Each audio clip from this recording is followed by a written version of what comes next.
എല്ലാവർക്കും എൻ്റെ പുതിയൊരു വീഡിയോയിലേക്ക് സ്വാഗതം. അപ്പോൾ നമ്മളിന്ന് രസമാണ് വെക്കുന്നത്. അപ്പോൾ വീട്ടിൽ രസം വെക്കുന്നത് ഒന്ന് കാണിച്ചു തരാം കേട്ടോ.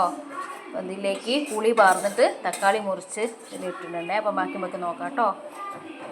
ഇപ്പോൾ രസത്തിലേക്കുള്ള ഒതുക്ക് കാണിച്ചു തരാം കേട്ടോ. അപ്പോൾ അതിൽ മിക്സിൻ്റെ ജാറിലേക്ക് നമുക്ക് ആദ്യം ജീരകം ഇട്ട് കൊടുക്കാം. ഉലുവ ഇട്ടിട്ടുണ്ട്. ഈ മല്ലിയാണ് ഇടുന്നത്. വെളുത്തുള്ളിയും ചെറിയുള്ളി ഇടുവാണ്. ഈ കുരുമുളകാണ് ഇടുന്നത്.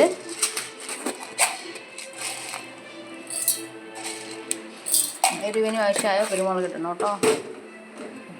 ഇതൊക്കെ വെച്ചിട്ട് നമുക്കൊന്ന് പൊടിച്ചെടുക്കാം. അടുപ്പത്ത് വെച്ചൊന്ന് തിളപ്പിച്ചെടുക്കാം കേട്ടോ. ഇപ്പോൾ ഇതെങ്ങനെ പൊടിഞ്ഞ് വരണം കേട്ടോ. ഞാൻ കുറച്ചേ ഉള്ളൂ രസം വയ്ക്കുന്നത്. അപ്പോൾ വലിയ ജാറായി പോയി വെച്ചാൽ അതാണ് ഇങ്ങനെ നിൽക്കുന്നത് കേട്ടോ. ചെറിയ ജാറിലാകുമ്പോൾ പുളിയും തക്കാളിയും കൂടെ ഉള്ളത് തിളച്ച് വരുന്നുണ്ട് കേട്ടോ. അതിനിപ്പോൾ തക്കാളി നന്നായിട്ട് വേവട്ടെ. വെന്ത് കഴിഞ്ഞിട്ട് ഒരു കഷ്ണം കായ ഇട്ട് കൊടുക്കാം കേട്ടോ. കായപ്പൊടി കയ്യിലുള്ളവർക്ക് കായപ്പൊടി ഇടുകയും ചെയ്യാം കേട്ടോ. ഒരു കഷ്ണം കായ ഇതിലിട്ട് കൊടുക്കാനേ. ഇത് നന്നായിട്ട് തിളച്ച് വന്നിട്ടുണ്ട്. അതിനിപ്പോൾ നമ്മൾ മിക്സിയിൽ ഒതുക്കി വെച്ചാൽ ഇതിലേക്ക് ഇട്ട് കൊടുക്കാം കേട്ടോ. കൂട്ട് ഇതിലേക്ക് ഇട്ട് കൊടുക്കേ.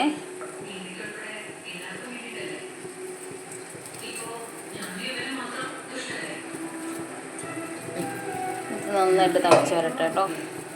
അപ്പോൾ നമ്മുടെ രസം ഇവിടെ റെഡി ആയി വന്നിട്ടുണ്ട്. നന്നായിട്ട് തിളയ്ക്കുന്നുണ്ട്. അതിലേക്ക് നമുക്ക് മല്ലിച്ചപ്പും കറിവേപ്പിലയും ഇട്ടിട്ട് ഇറക്കാം കേട്ടോ. നമ്മൾ രസത്തിലേക്കുള്ള വറവ് റെഡിയാക്കുകയാണേ.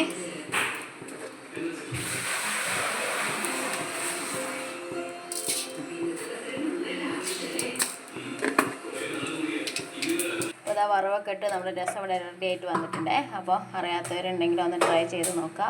എൻ്റെ വീഡിയോ ഇഷ്ടമായിട്ടുണ്ടെങ്കിൽ ലൈക്ക് ചെയ്യുക, ഷെയർ ചെയ്യുക, സബ്സ്ക്രൈബ് ചെയ്യുക.